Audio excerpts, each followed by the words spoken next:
Democrats have become completely eclipsed here over the last several weeks. I mean, look, they're hamstrung because there's no leader of the opposition. The system here doesn't have a formal leader of the opposition. So once a political party loses an election, they generally go off and for at least a year they lick their wounds and figure out who is going to be in the race for the presidential nomination. This time round, the Democrats are having to do that with Donald Trump soaking up every ounce of oxygen in the room, the Klieg lights always on him, a compliant media here supporting him, even media that doesn't back him, obviously covering everything that he does because he's great for ratings, as he was during his first term in office. So the Democrats are struggling. There are figures out there speaking out. Governor Gavin Newsom of California, Governor J.B. Pritzker of Illinois, Congressman Chris Murphy of Connecticut, who puts out video dispatches almost daily, offering commentary on what the Trump administration is up to. But generally, it's difficult for them to break through, especially as a kind of civil war breaks out within the party over, which type of Democratic Party they want to be. Is it going to be the party of Zoran Mamdani, the Democrat socialist who's about to become mayor of New York City, or more centrist figures? So they are, I think, in a bind. Peter? Thank you. Thank you very much. I mean, it's good to hear that some people are raising voices, but for those of us who hanker after what we grew up understanding America to be, including Republicans, I find it very dispiriting, as many of us do on so many fronts. But at least there's something. You've given some examples, so hopefully someone will break through. OK, Peter, thank you very much. Another one for you, Aggie, from Simon. Not that Simon. LBC asks you to do a job swap with either Iain or Simon. Which do you pick and why? Simon.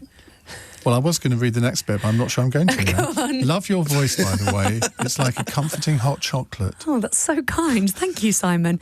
But still, Simon, I'd love to cover the US for a period. My husband... It's actually funny, Iain. Aggie and I had dinner together because we both happened to be in Paris at the same time just a few weeks ago. People will talk. And we actually did discuss what would it be like if we, if Aggie came over here and I spent some time over there. It's an idea. It's an idea. It is an idea. Never going to happen, though. Oh. Don is in Blackpool. Hello, Don. How do?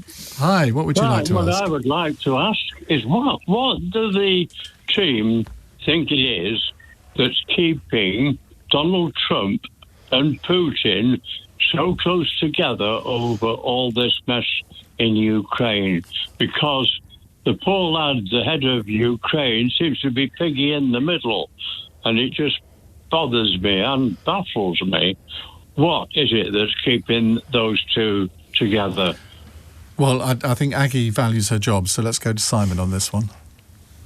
Well, I mean, I think it's a really interesting question again, Don, and it's a mystery, isn't it? I mean, it is absolutely apparent that there is something about Vladimir Putin that beguiles Donald Trump, and something about Donald Trump that Vladimir Putin really likes. I mean, we're in the astonishing situation tonight where 6 days ago, the United States government published its new national security strategy, a 29-page document that the Kremlin said broadly aligns with Vladimir Putin's vision of what's taking place in the world. Now, that would have been absolutely unthinkable under any previous president of the United States. There are, of course, all sorts of theories about why Donald Trump is so beguiled by Vladimir Putin. Have the Russians got something on him? Is he concerned that there's compromising materials that might be released into the public domain if he doesn't do what Vladimir Putin wants him to do? Or is there a simpler explanation? Does Donald Trump simply want to be one of the big men on the world stage? Does he want to stand alongside Vladimir Putin, President Xi Jinping of China, Narendra Modi of India? You know, does he want to be one of the strong men? And I think, who knows about the former, but certainly the latter is an idea that clearly is of interest to him, and that's why he's not really interested in, one of the reasons why he's not really interested in Ukraine. They're a bit player from his perspective. They don't matter, and all of this, of course, is leading to an inevitable confrontation with European leaders, even if they don't yet publicly acknowledge that that confrontation is coming. And Aggie, when you talk to government ministers, Labour MPs about this very issue, I mean, they can only praise Donald Trump in public, but behind the scenes, I mean, they're probably at a loss to understand what his game is as well. I think it is really, really, really difficult. And I think they have been so careful to stay on the right side of Donald Trump. They've been so careful. I mean, to the point when on the night that it looked like Donald Trump was going to be elected and was indeed elected, Labour MPs were instructed not to post on social media because, you know, that is how tightly controlled it was, that they just wanted to stay on the right side of Donald Trump. And, you know, so far they'd pretty much managed it. I mean, this week has been extraordinary in that interview that Donald Trump gave where he basically said that some European countries were weak and decaying and really went for Sir Sadiq Khan, the Mayor of London. I actually asked Yvette Cooper, the Foreign Secretary, about that earlier in the week, and she said, look, we come from a position of strength, but still wouldn't, you know, somebody called European countries weak and decaying, and she wouldn't criticise that person or really criticise the language. She'd just talk about the fact that they were coming from a position of strength. She did say she disagreed on Sir Sadiq Khan and did say that she thinks he's doing an excellent job. But I think they've been in this extremely difficult position trying to keep Donald Trump on side.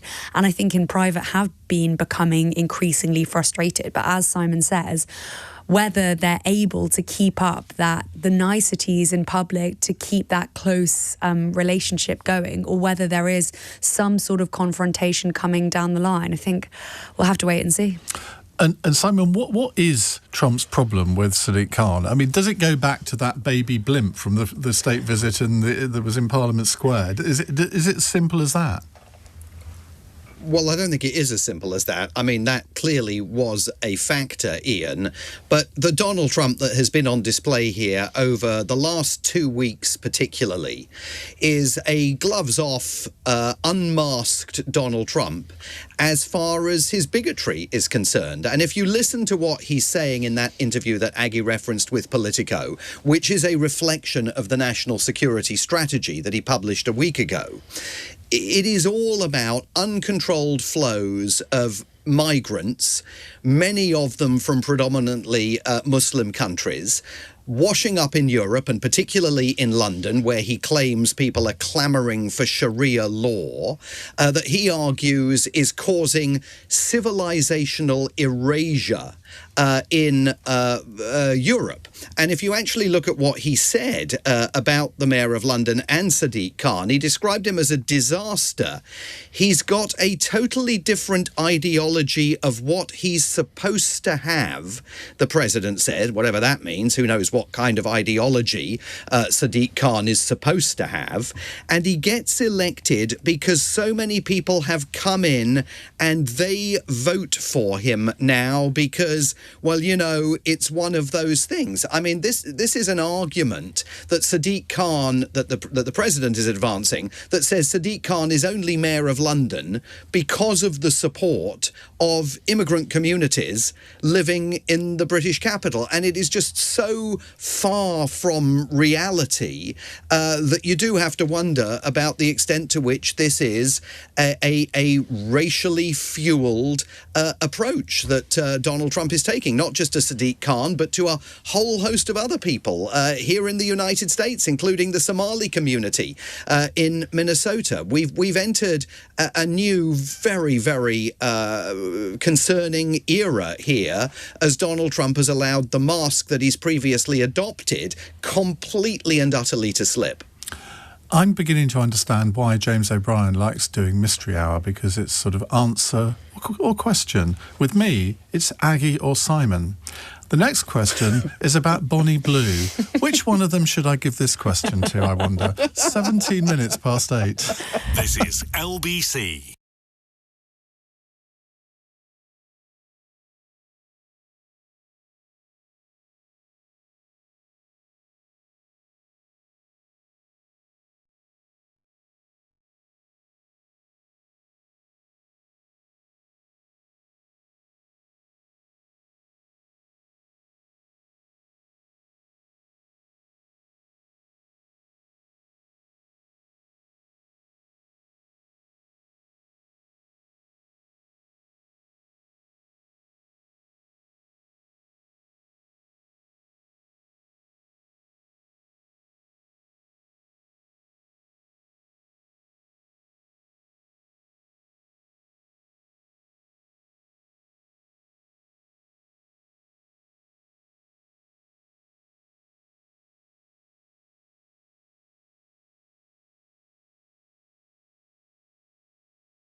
This is LBC with Iain Dale. Call 0345 6060 973. 19 minutes past 8 on LBC. I should have told you, you can of course watch us on Global Player this hour, or the LBC app, or the LBC YouTube channel. Now, we have Simon Marks with us, we have Aggie Chambre with us. They're already getting competitive. This question, actually, I lied. The question, I want you to answer this one, Aggie. Could you ask what Aggie thinks about Bonnie Blue backing reform, only weeks after acknowledging on Swarbrick's show she knows nothing about politics? Oh, yes. She was on Swarbrick's show? She was on Swarbrick's show. Have we sunk to those depths? So, Bonnie Blue, of course, the woman, I think her real name is Tia Billinger. She became famous because she tried to sleep with 1,000 men in 24 hours. And she did say to Tom Swarbrick that she sort of didn't know much about politics. She actually did also say, so she's written a piece for the Spectator magazine, and in that piece she also did say that she actually... was. She actually did say in that as well that she wasn't knowledgeable about politics, but she did have views. So she says that she publicly wants Nigel Farage to be Prime Minister.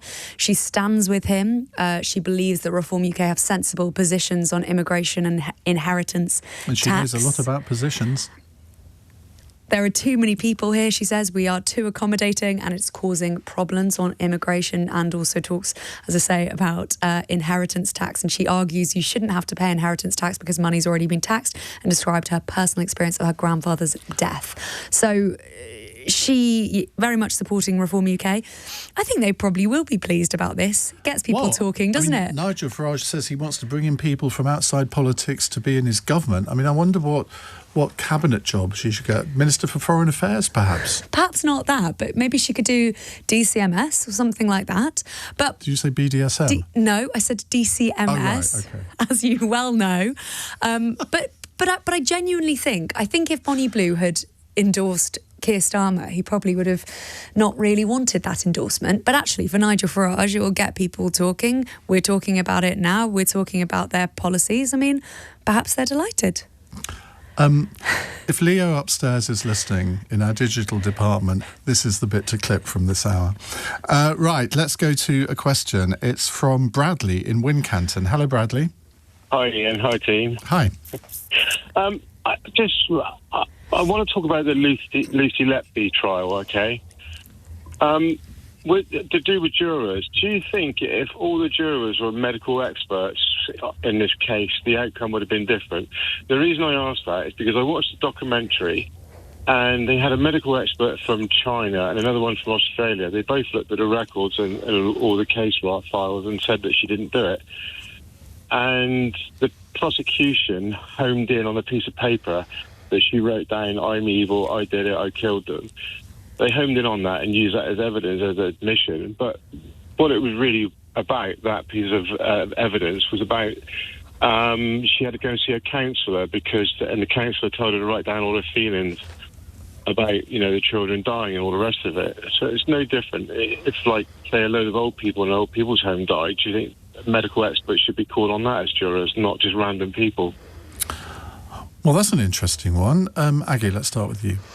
Well, I think it's a really interesting question, and it has obviously been a political hot potato in a way that I'm not sure anyone could have particularly anticipated. And there are government ministers, including the Health Secretary, who've urged caution over people talking about whether or not Lucy Letby was wrongly convicted, suggesting, there has been a legal process and we have to trust in our courts. But there are other people like David Davis from the Conservatives, who's talked a lot about, he's read a lot of the evidence. There's been a lot of long form articles, and as you talk about the documentary too, where they believe there is evidence that she has been wrongfully convicted. Whether or not she wouldn't have been convicted if there had been a different panel, if the jury had been made up of medical experts, I honestly don't know, and I think we really couldn't know that unless that had happened, and I don't think we're going to have that kind of counterfactual. But there are a huge number of people on both sides of the political spectrum, as in the public too, who do believe that something wrong has happened here, but there are also people who, as I say, are urging caution on that. Can I say, given you didn't expect that question, that was a brilliant answer. Oh, thank you, Simon. Ian. Yeah, I mean, I would just remind people, Ian, that the first really big piece of journalism that suggested there's been a miscarriage of justice in this case came from the United States and was published in the New Yorker magazine. And it was blocked from sale or being accessed online in the UK because there were still ongoing proceedings taking place. This was several months ago now. But it really was that article in the New Yorker that I think really first surfaced enormous questions about the safety of the conviction of Lucy Letby. And, I have to say that I have voraciously read every one of, I think now more than 30 dispatches that Private Eye has devoted to the case through their medical correspondent, Dr. Phil Hammond. It seems absolutely apparent that there are enormous questions that have to be answered as a result of her conviction and the doubts that now exist surrounding it. But, as much as I was down earlier in the hour on the state of American journalism, that piece in the New Yorker, which I assume now is available to be read in the UK because those proceedings came to an end, so I presume it can actually now be accessed from British shores, is well worth a read. I remember when David Davis got involved in the campaign to, at least question the verdict. He rang me up and told me what he was doing, and I literally ranted at him down the phone. What on earth do you think you're doing? You're going to ruin your entire reputation over this. She's as guilty as hell. Stop it. And since then, I've listened to a lot of what he said and what other people have said. And I said to him a couple of months ago, I said, well, I have to admit, there are questions that need to be asked here, which at the beginning I genuinely didn't think there were. But interesting question, Bradley. Thank you very much indeed. Aggie, I'm told you have more on Bonnie Blue. I do. Brace yourselves, ladies and gentlemen. I never thought I'd hear you say that, Ian. But I have got a Reform source quote I asked them whether or not they were pleased about Bonnie Blue. I asked them when you asked the question. I've got a response. Reform source, we are fighting for every vote. So there you have it. Reform clearly thrilled about Bonnie Blue. Okay. Anthony is in Hampstead. Hello, Anthony. Good evening to you both. The question can be for both of you. Before the US elections, back in October 24, Starmer sent to Harris 100 volunteers to help her with her campaign. Will Trump ever forgive Starmer for doing that? Simon? Well, I think that, first of all, it's not actually clear that it was Starmer who sent to Harris 100 volunteers. The Labour Party certainly made it possible for volunteers that wanted to come here and get involved in the American presidential election campaign to do that. And there is a long tradition on both sides, Conservatives, Labour, Republicans, Democrats. There's a long tradition of that taking place. And has Trump forgiven Starmer? Well, Trump certainly seemed to enjoy his second unprecedented historic state visit to the UK. But I do think, Anthony, that we are certainly about to witness an unprecedented degree of American interference in British electoral politics, because that national security strategy I was talking about, and then in his interview with Politico here this week, both of those elements have made it clear that President Trump intends to carry on endorsing political parties and candidates in European elections. And make no mistake, this is going to be about Donald Trump endorsing Reform UK and Nigel Farage to enter number 10 Downing Street as a result of the next election, which is of such a magnitude entirely different than, 100 Labour Party supporters deciding they want to, traipse through the fields of Pennsylvania and knock on doors and go leafleting.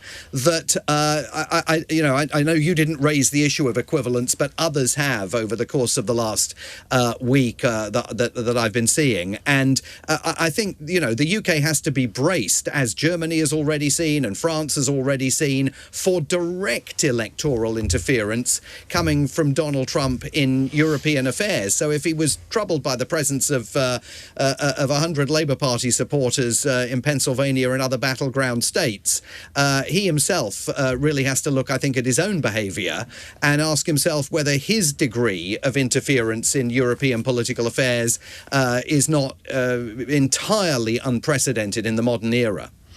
And Aggie, do you think that Labour now regrets their involvement in that presidential election? Because I've never been quite clear whether it was Keir Starmer that sent these people there. I mean, I think they all went voluntarily.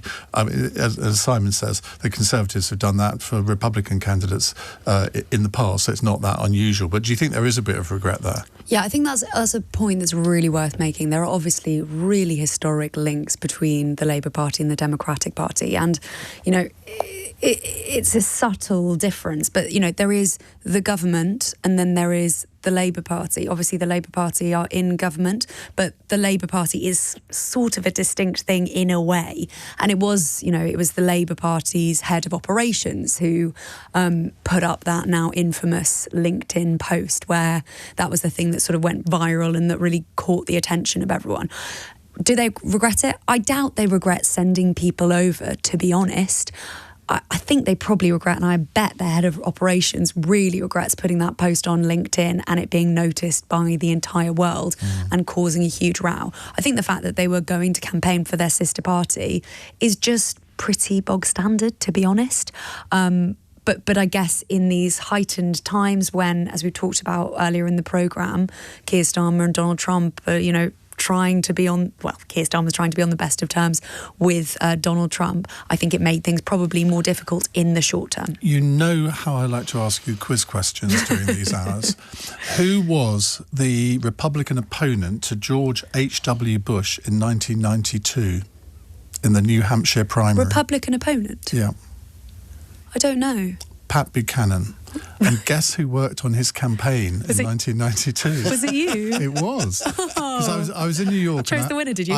No, I didn't. I had 2 days spare, so I drove up to New Hampshire and I walked along the main street in Manchester, New Hampshire, and all of the different Democrat candidates and also Pat Buchanan had their offices there. And I went into the Clinton campaign. And they were really unfriendly. So I walked out of there and then went into the Buchanan office. It couldn't have been nicer. And so I spent 2 days, first of all, taking donations on the phone. And of course, when they heard a British accent, they gave more money. And then I was used as a spy to go and hear a George Bush speech and then had to report back. And then I had half an hour with Pat Buchanan where I educated him on the evils of the IRA because he was a bit too pro. Anyway, apropos of absolutely nothing. But it was a wonderful experience, I have to say. So all of those Labour people who went to do it, they will have had the time of their lives. Well, but you say you nearly went to the Clinton camp. So was that? So at that stage, I just wanted to be involved somehow. Okay. I didn't really care which candidate. And I mean, Pat Buchanan, shall we say, was not my kind of Conservative, but it was just for the experience, just for the bants. Right, it's 8:32. Half an hour more with Aggie Chambre and Simon Marks answering your questions. 0345 6060 973. 8:32 news headlines. Daryl Jackson. The head of NATO has warned member states could face a war on the scale of what our grandparents and great-grandparents endured. Mark Rutte says they will be Russia's next target following its invasion of Ukraine. Sir Keir Starmer says there are no plans to change official guidance on wearing face masks despite a steep rise in flu cases. More than 2,600 patients in England were in hospital with the virus each day last week. And Volodymyr Zelensky says he's handed over an updated version of a peace plan to the US. He suggested that Ukrainians should have a say over any land concessions via a referendum. LBC weather, rain spreading eastwards tonight, followed by dry conditions and clear skies in the west, drier in the southeast and increasingly cloudy, a low of 2 degrees. The new LBC app. News your way. This is LBC.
Iain Dale on LBC. If you're watching live on Global Player or the LBC app or the LBC YouTube channel, you'll see the glorious visages of Simon Marks and Aggie Chambre right now. I'm not sure whether you can see them both together, but Simon, of course, is on video from did we say on video? Anyway, from Washington. Aggie is with me in the studio. They're taking your questions, 0345 6060 973. No name on this one. Question for Simon. Would the new proposed ESTA rules affect journalists like himself where they may have said things about Trump in their own social media? Well, Simon never comments on Donald Trump, as we know. The answer to that question, Ian, is no. But let me first of all explain what these new ESTA rules are. An ESTA is an electronic travel authorization that you have to apply for if you want to come to the United States on holiday, if you want to attend a conference, if you want to come to participate in business meetings, because as Brits, we enjoy visa-free travel to the United States for those purposes. But you only get to travel without a visa if you fill out the electronic travel authorization form and secure approval to make the journey. Up until now, that's been a pretty easy thing to do, and the requirement to provide your social media handles has been optional. You haven't had to do it. Now, of course, you could wonder, if you don't do it, does that mitigate against you getting approval? But it doesn't appear to have done so. These new rules, and they are sweeping, which could come into force in about 60 days' time, will require you to provide details of every single social media handle that you've used over the last 5 years.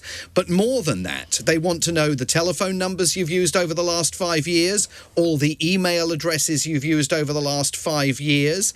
They want to know background information about your family, including where your family members were born, what residences your family members have. And according to this document that's been published by the Border Patrol here, they even want to collect your DNA. They don't explain how. They certainly want to get pictures of your face and take fingerprints and get an iris scan, but it also says they want to collect your DNA through some fashion. So these are now stringent requirements that you will need if you just want to go to Disney or if you want to attend a World Cup game next year in the United States, or if you've got business meetings to travel to or a conference where you've been invited to speak at. The reason why it doesn't affect journalists here is that if you're a foreign correspondent here, there's a special visa for that. It's called an I-visa, and you have to go through that process, which involves an interview at an American embassy or consulate overseas.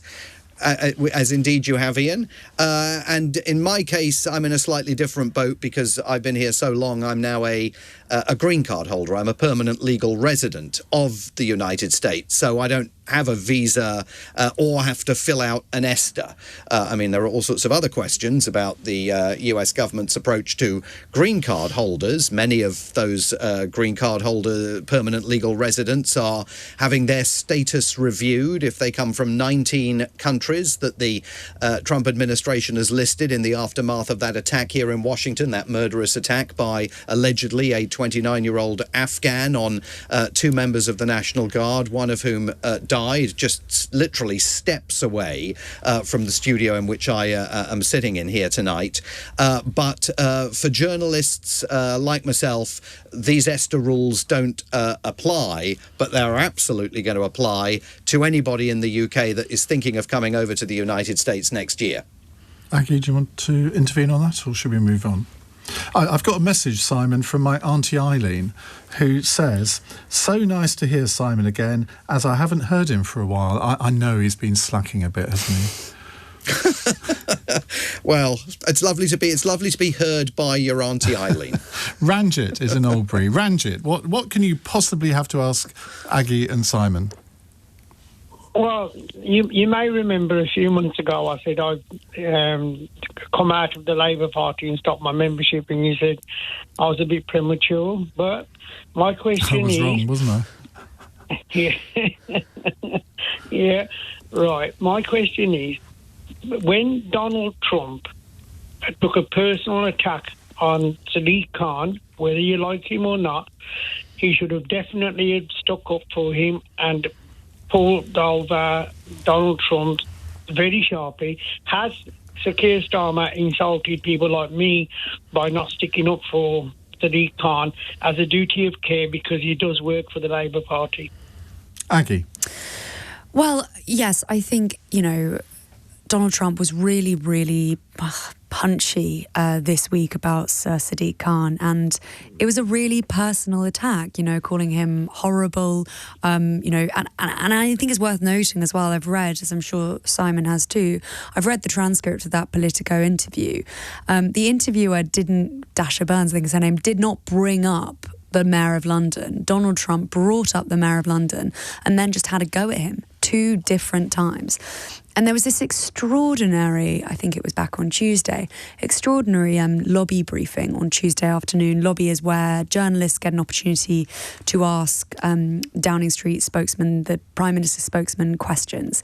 And they asked about Sir Sadiq Khan over and over again, and would they condemn these comments that the President had made. And the spokesman just talked about the great relationship that the Prime Minister had with the US President and also with the Mayor of London. And I think that actually worried some Labour MPs, not having a really strong rebuke. There has previously been strong rebukes from the Prime Minister when Donald Trump has previously been rude about Sir Sadiq Khan, but they did not come on Tuesday. And I've already mentioned that on Tuesday afternoon, I spoke to the Foreign Secretary, Yvette Cooper, who did actually say that she thought that was wrong, said he was doing an excellent job. And then on Wednesday, the Prime Minister's spokesman did then say that that was wrong, and the Prime Minister too talked about that. But it did take 24 hours, and I think that is difficult, and it is difficult when the President of the United States is being so rude about the London Met. And I know, they have a long history. They've both been critical of each other's policies, but when it's saying something about him being horrible, I think that does put Keir Starmer and actually all of the Labour Party in a more difficult position if they don't come down pretty strongly on that. Simon? Iain, I think this Ranjit's question leads to a broader issue, which is, when is the Prime Minister going to abandon the pretense that you can find a way of continuing to flatter the American president and not overturn the apple cart and everything's going to be okay?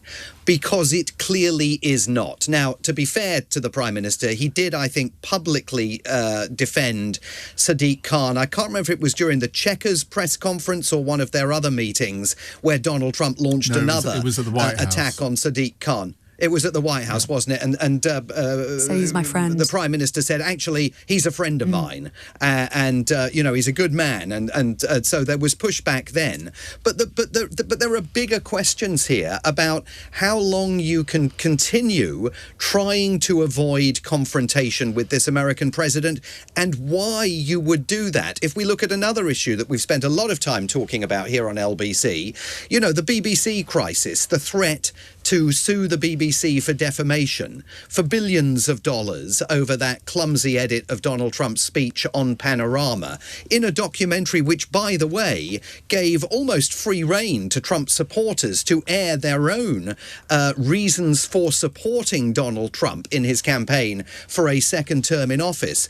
I mean, there's no indication that the Prime Minister picked up the phone and said, Donald, do me a favour, we've given you the state visit, you've had dinner with the King, you had a lovely time in Windsor, leave our public broadcaster alone. There never seems to be a moment where a line gets drawn in the sand and Number 10 says to this occupant of the White House, you've crossed a line and now we're going to push you back into your box. And that is not going to be sustainable. Read the National Security Strategy, 29 pages that make it absolutely clear that Donald Trump has no truck with not just the British government, as it's currently constituted, but governments all over Europe, and is actively trying to foment efforts in other European countries to leave the European Union, actively trying to change the continent and recreate it in his own image.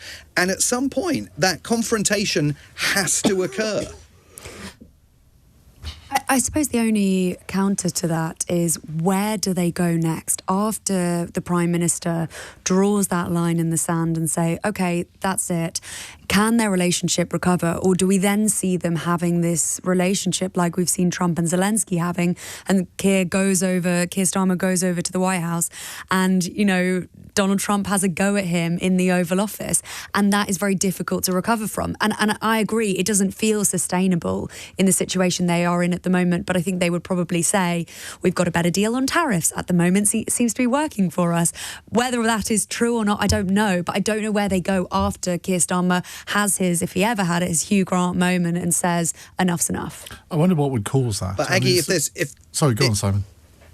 Sorry, I was just going to say in response to that from Aggie, if there's one thing we know about Donald Trump, it's that he senses and loathes weakness. And if he senses that one of his interlocutors is weak and spineless, he just pushes all the way. Give him an inch and he'll take a mile. And if you look at what he said in that interview with Politico about European leaders, and one of them that he was talking about was undoubtedly the Prime Minister, he thinks they're weak. And that is a big problem for number 10. Yeah, completely agree. Right, Ranjit, thank you very much for a great question. We'll come to more questions to Aggie and Simon in just a moment. It's 8:46.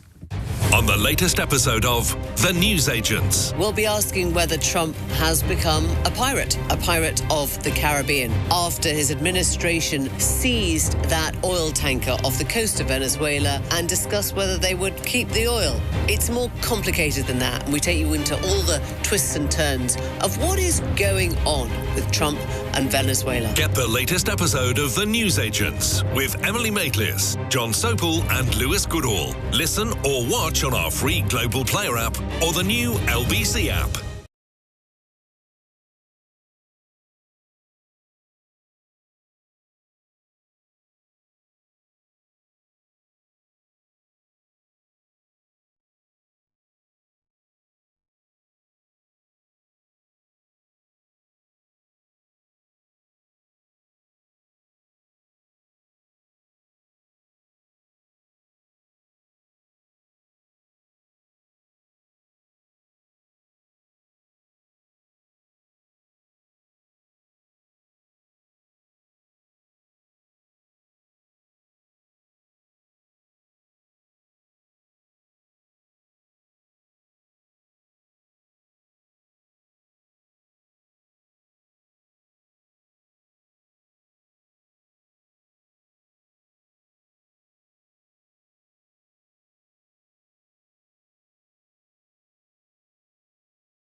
Iain Dale. Call 0345 6060 973. Text 84850. Alexa, send a comment to LBC.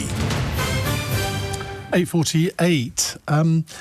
Chris just read this text out to Simon Aggie, but didn't put the second bit on, which I'm taking great offence at. Aggie and Simon have two of the loveliest voices on radio, says Peter. And then he continues, and of course your good self, Iain. Maybe we should do a Twitter poll of who's got the nicest voice. I think you have, Aggie. I think you have, Simon. Oh, sorry, Iain. Definitely, Aggie. Anyway, Daniel, thank goodness, is in Golders Green. Hello, Daniel. Good evening, Iain. Can I just say what a fantastic segment this is? Really enjoying listening to Aggie and Simon. And me. And yourself. Cheers, and Daniel. yourself, obviously, as always. You are the host with the most, Thank you very much. As always. I have a question for each, if I may. My first question to Aggie is, given the circling sharks, the dire poll ratings and the rumoured leadership bids, how viable do you think Prime Minister Keir Starmer is, and how much longer do you think he has? Following on Simon, what do you believe is Washington's view of Keir Starmer now, given how weak and ineffective and the lack of confidence he appears to be? Well, let's add another question into this from Josh in Smethwick, who says, to all three of you, if you had to put a £50 bet on it, who would you say will lead Labour into the next election? Well, Aggie, let's start with you. So, Daniel, to start with that, I mean, this sounds like such a cop-out, and I promise you I'll answer you, but it really honestly... Daniel, I'll press her until she gives an answer. It really honestly depends who you talk to. So I have... We're talking to you. I have so many different conversations. Some people say there will be a challenge before May, and May is that crucial point because there are the local elections in parts of England, and there are also elections in Scotland and Wales, and some people say we should have a challenge before May, because if those set of elections in May are as bad as we think they'll be, then why wouldn't we get ahead of that, have a more popular leader and do better than we might do if Keir Starmer was in charge? So there's that group, and I would say that group mostly comes from some people in Scotland, some people in Wales, and in England too, but I would say mostly in Scotland and Wales, who actually think there's a chance they would do better if Keir Starmer wasn't in charge. Of course, there are other people who think that they shouldn't change leader. Then there are the group that think we need a really strong narrative. If we are going to have this sort of regicide in the Labour Party, if we are going to look like the Conservatives when we promised the public we wouldn't, then we needed a strong narrative. And the strong narrative would be, it is a disaster in May, and thus after May we have to say to the public, look, this won't work, so we have to change leader. And then there are the group that say, well, if we change leader, we will look like the Tories. We simply can't do that. And then there's the group that say, we don't know who we would want. There is not a clear choice in the Parliamentary Labour Party. There are lots of different choices, but unless there's a sort of crowning of a leader, then there'll be this really disruptive, really damaging process, and we don't want that. So it honestly really, really depends who you talk to. I think the most likely option is that nothing happens until May, partly because there is not a candidate that is clear. And the timing, because it would be, unless they got rid of him or there was a challenge right at the beginning of January, I mean, they take quite a long time, don't they, to do their leadership contests? Well, unless there's a crowning. Unless there's a crowning. And I think it is worth pointing out very briefly that there is a different process for the Labour Party than there is for the Conservatives. It's not like you write an anonymous letter to Graham Brady as the chair of the 1922 committee. Instead, there would have to be a named challenger, so that would have to be a Labour MP, and that Labour MP would need 80 named supporters behind them. So it is possible that there could be, let's say Shabana Mahmood, for the sake of argument, who's the Home Secretary. If she were to challenge the Prime Minister with 80 named supporters, that maybe everyone in the party would say, OK, let's just do that. Keir Starmer says, OK, fine. The problem with that is Keir Starmer, we know, has said previously that he wouldn't say OK, fine. There was a whole furore a couple of weeks ago because he said he would fight against whoever challenged him. And also, if there was someone like Shabana, I think people on the soft left of the party would also want to... Just on her, last night, Shabana Mahmood had, should we say, a rather friendly Q&A with Sir Tony Blair at his think tank's Christmas party. Didn't get an invite to that. He couldn't stop saying how wonderful she is. But, I mean, does his view matter anymore, or is he still toxic within Labour?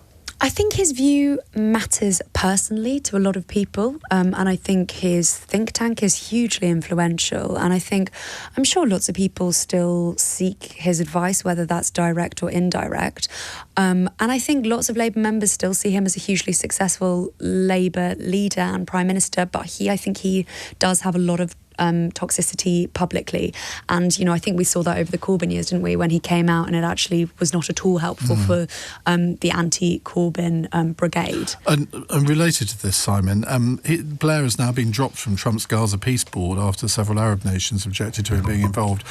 Is that peace plan going anywhere?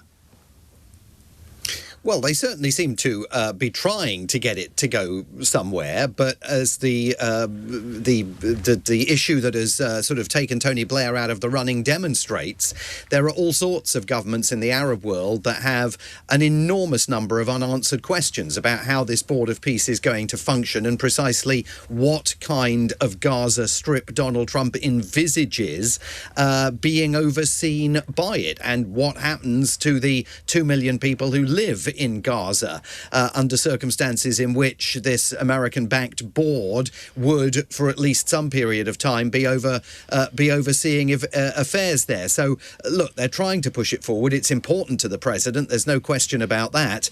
But they've got a lot of headway to make still with Arab governments to bring them on side. I mean, on Keir Starmer's standing here, I think it really depends who you ask. I mean, if you look at the Republicans, as I've already said, I think President Trump senses weakness, but you'd get very different responses from Republicans on Capitol Hill who are very pro-Ukraine, many of them, and are backing European leaders as they try to stand up to Donald Trump's efforts to sell Ukraine down the river. I think conversely, the Democratic Party looks at what's happening within the Labour Party. They see their own internecine warfare taking place here as they battle for their party's heart and soul. What sort of Democratic Party is going to be on the ballot in 2028 and even in midterm elections in 2026?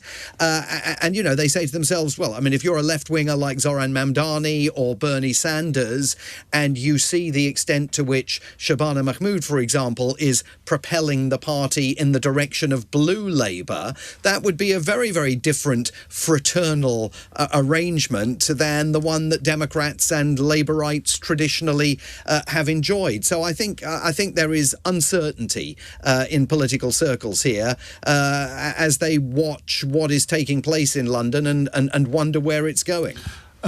Now, Josh's question was if we each had to put £50 on who would lead Labour into the next election. Aggie, who would you say? I don't think we're allowed to politically bet anymore, are we? Aren't we? I mean, I don't anyway. But I think after the election we're not allowed to do that. But I think I would probably say Angela Rayner. Would you? I think I probably would. I don't think it will happen before May, but I'm going to say Angela Rayner. I'm going to say Keir Starmer, because I don't think they've got the balls to do it. Simon? I'm not going to proffer a candidate because I just I'm a distant observer and need to get more into it before I put a name out there. Right, a couple of texts here. William says, I can't listen to Iain without wondering when Rick Stein changed career. Many people have said that. I can't hear it myself, but it must be true. Ada says, well done. Please let us have this panel on at least once a month. And Will says, just to echo the other comments, what a fantastic show you've put on tonight. I'm really enjoying this. Merry Christmas. And SW says, please tell Aggie and Simon they're always great to listen to and, in my opinion, a great asset to LBC. Aww. No comment about me. Let's move swiftly on to Frida in Coventry. Hello, Frida. Hi. Hi, Frida. Hello. Can you hear me okay? Yes, we can. Bless you. Yeah, we can hear you, Frida. Thank you. I'd like to know if any of you think that Trump may choose, I know he can't be fired, but if he might actually choose to exit the presidency next year, given the impact of tariffs and inflation on consumer concerns, added to which you've got the AI business with shareholders exiting to gold, and the local elections are next summer, and then there's the Nicaraguan situation and the World Cup carry on. Simon? Frida, I do not think that Donald Trump is a quitter. I think he will fight and fight to make sure that he sees this second term out. There is one issue you didn't raise that I think we ought to be aware of, and that is it is apparent that there are things going on in Donald Trump's health that we do not know about. I mean, this MRI that he had a few weeks ago is still unsatisfactorily explained, and as you may know, he's always got a plaster on the back of his hand, and something's going on with his hand that cannot possibly be due, as the White House claims, to how many hands he has to shake. So that is the unknowable aspect of this. But if his health is fine, I just don't think he's a quitter. Thank you, Frida. Mike says, can we have a fun question for the end? Yes.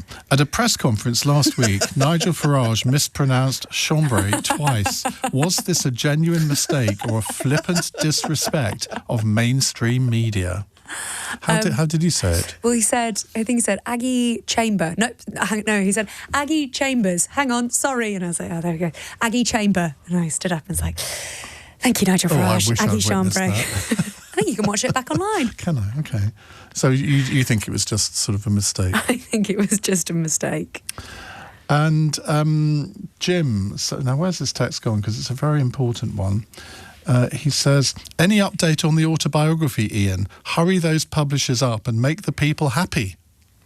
July the 16th, 2026. That's when it's coming out. And Simon, you should be very worried indeed. Thank you to both of you for doing this. I've really enjoyed it. I think, look, judging those are only a few texts I read out. There's loads and loads and loads. I think we should do this again sometime soon. Yes, please. And Simon, you are going to be a bit like me, omnipresent on the LBC airwaves over Christmas.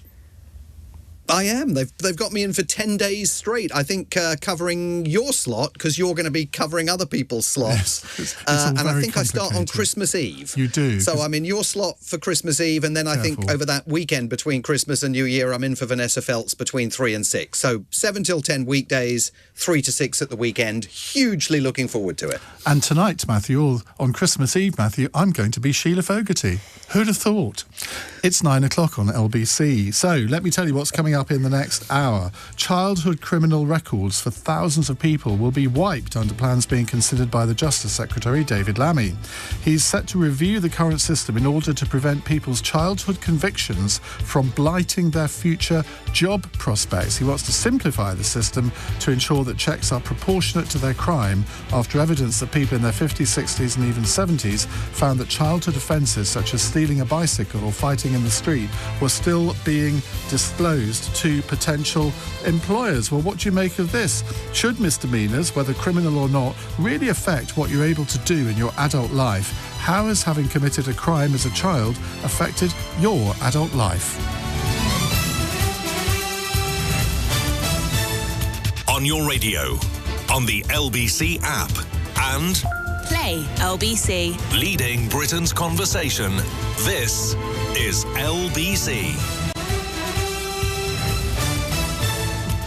From Global's newsroom, the head of NATO has warned member states that they will be Russia's next target following the war in Ukraine. Mark Rutte has been speaking at a security event in Berlin. At the end of this first quarter of the 21st century, conflicts are no longer fought at arm's length. Conflict is at our door. Russia has brought war back to Europe, and we must be prepared for the scale of war our grandparents and great-grandparents endured. He claims Moscow could be ready to use force within the next 5 years as he urged members to rapidly increase defence spending. Ukraine's president says he's handed over an updated version of a peace plan to the US. Volodymyr Zelensky says territorial issues remain under discussion and is suggesting a referendum on any land concessions. Talks are continuing between the US and European leaders to bring Russia's war in Ukraine to an end, but the White House press secretary Caroline Leavitt says they can't go on indefinitely.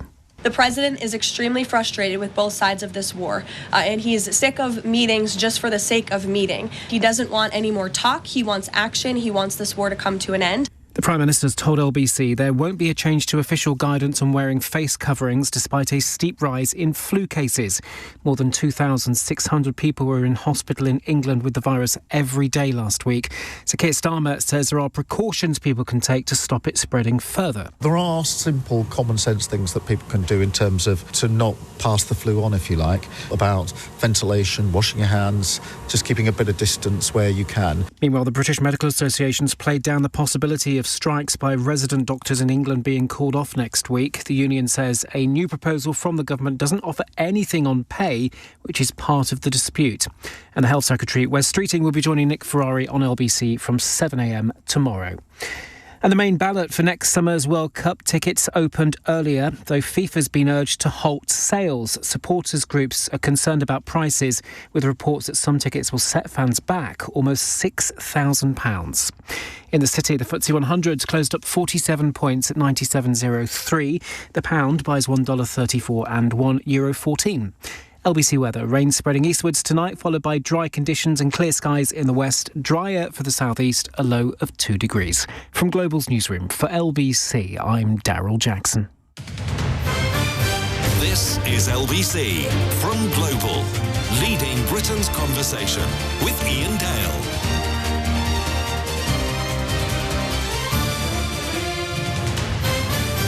9:04 on LBC. I have to say, I can't remember the last time I saw so many nice texts and WhatsApp messages about an hour on LBC. I'm sure other programmes get them too, but thank you for all the feedback, because it's really nice, and we will be repeating that in the new year, I can assure you. Now, let's turn to, I think, quite an important subject, and it's one that I have a bit of a personal interest in, because David Lammy, the Justice Secretary, has put the cat among the pigeons a bit, where he said that childhood criminal records are going to be wiped out, or he's certainly going to launch a consultation exercise to look at the pros and cons of doing that. He's considering what he calls simplifying the system to ensure that